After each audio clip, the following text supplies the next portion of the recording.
What is going on, YouTube? It's your boy Blue J10. I am back again with another one, man. Calmness is the key to clarity.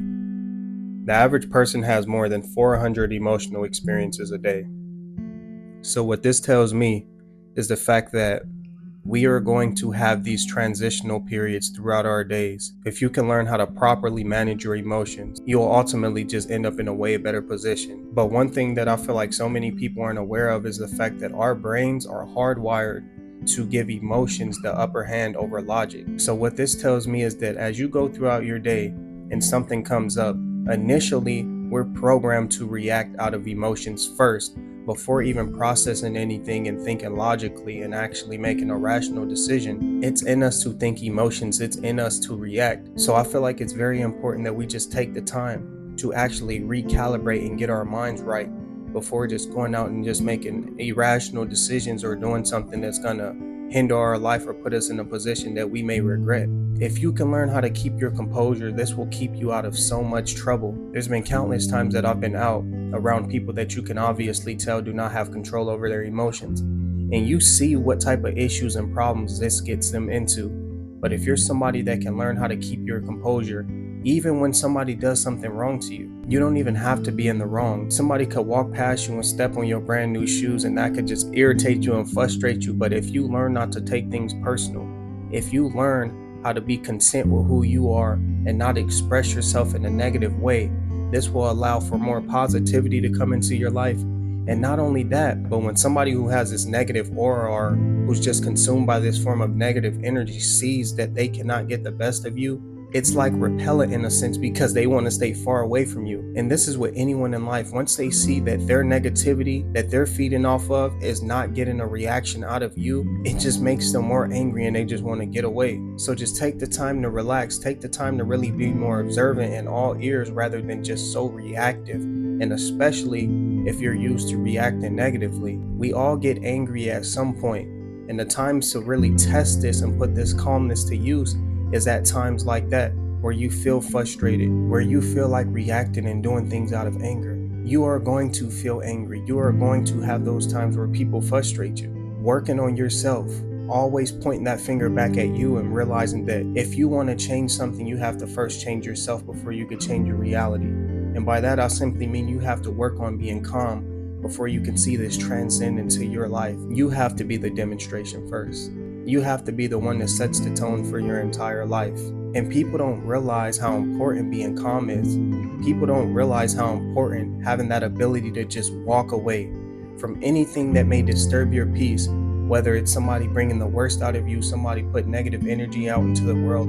If you have that type of mindset where you are not going to let negativity phase you, if you have that type of mindset where you're not going to let somebody's emotions get the best of you and you're just going to stay calm and collective, this is a skill that many people do not master.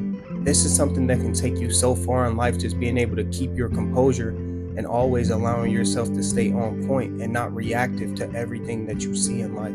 But always give yourself time to understand specifically what it is that you're feeling. And honestly, I feel like this is why so many people are just so quick to react.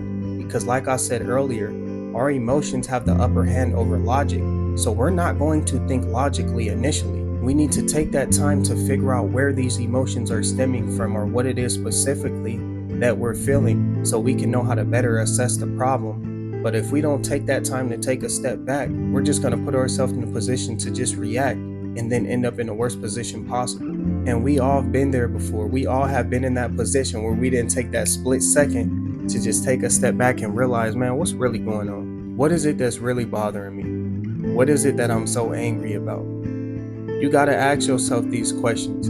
You got to get to the deep-rooted problem so that you can know how to better assess it. But this idea of being calm is the hardest problem, especially when somebody's forcing negativity out of you. And y'all really got to think about it. The world we live in today, we're surrounded by people who just want to suck your energy. We're surrounded by people who literally would like to bring the worst out of you if they can to see you fall.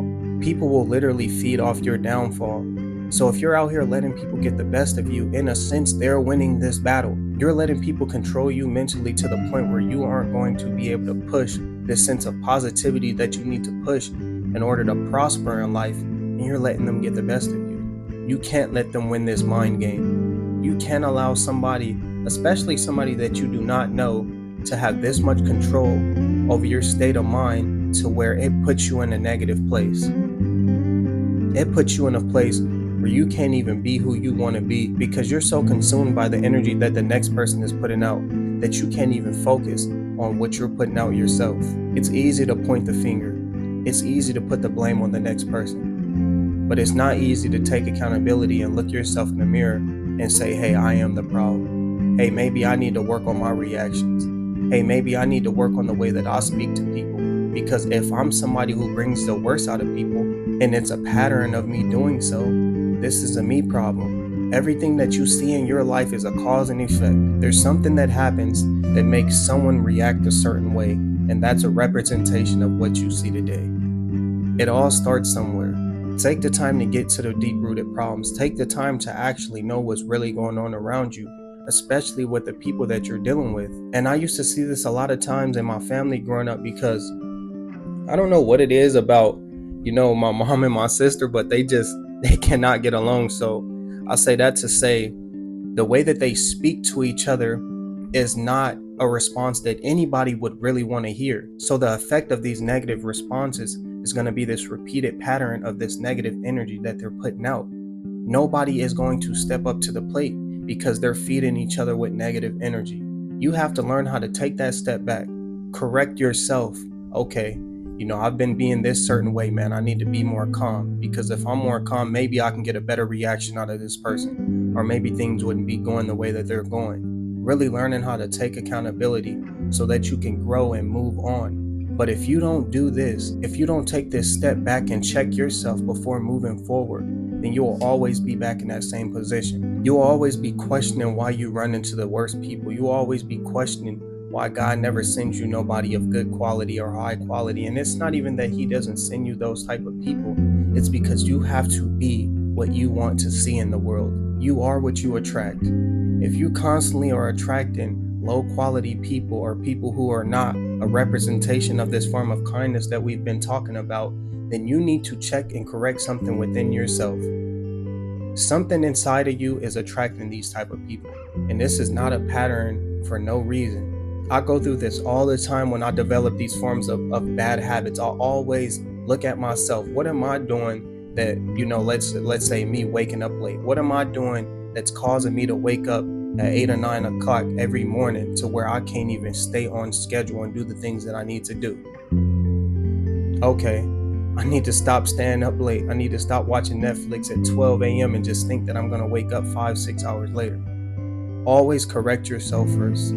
Always point the finger at you before pointing the finger at anybody else. I know y'all all remember that saying as a kid, when you point the finger, one finger is pointing at them and 3 is pointing back at you. And it's real. You should never want to blame anybody. Even if they are in the wrong, do not put the blame on anybody. Always look at yourself and take accountability first. But in order to gain mental clarity, you have to be calm. In order to find this sense of peace in your life, you have to develop this sense of calmness within everything that you're involved in. The way that you work, the way that you go about your day-to-day, the people that you choose to hang around. It needs to be a healthy, positive environment for you to have this form of mental clarity that you need in order to prosper. If you are in toxic friendships or relationships, this is not going to give you the mental clarity that you need. If you are not surrounded by who you need to be surrounded by, those people will only bring you down in the long run. So if you're unsure about anything, you need to take the time to relax. You need to take that time to really take a step back and realize, man, it's okay to breathe. Meditate if you got to, but just being so quick to react, so quick to point the finger, so quick to want to assume something is a certain way because of each and everything aside from yourself is the wrong direction to be moving in. It really doesn't matter what goes on in your life. If you're somebody who's in a chaotic mental state, those things all stem from you. If you're not living the life that you want to live, all those things stem from you. The way that I like to think about it, who you are inside, just think of your life being mimicked. So what you see on the inside is really what you're going to get on the outside. To find peace in life, you have to be in a calm mental state. You can't be somebody who's living a chaotic life and you kind of don't know what direction to turn in. You have to find some form of peace. Whatever it can be an environment. It could be surrounding yourself by certain people. But the key to this is that if it is a person or a place, you need to make sure that at some point you're working on turning yourself into this place that you need to be to find that peace. You need to make sure that you're doing everything necessary to be that peace that you need so that you don't have to go out and seek it into the world. You have to be what it is that you want. You want peace, you have to first become peace. You want mental clarity, you have to first become that. And you do this by changing the things and the people that surround you in your life. So it's just all work that you have to do in a sense. We could all correct something, we could all fix something. But I'm here to let you know today that your life is a reflection of how your mind is today. If you're somebody that's happy and you're constantly at peace, I guarantee you probably live a happy life. But if you're always in this chaotic way of thinking and you can't seem to find balance in life, you probably live a pretty rough life right now. But calmness really is the key to clarity. And I want y'all to remember that as you go throughout your day. If somebody wants to make you mad or somebody puts some type of bad energy on you, just walk away. Let it be what it is. It doesn't matter. But if you made it to the end of the video, I appreciate you so much. It's your boy Blue Jay Tay. Drop a like, comment, and subscribe. And I'll see y'all on the next one. Peace.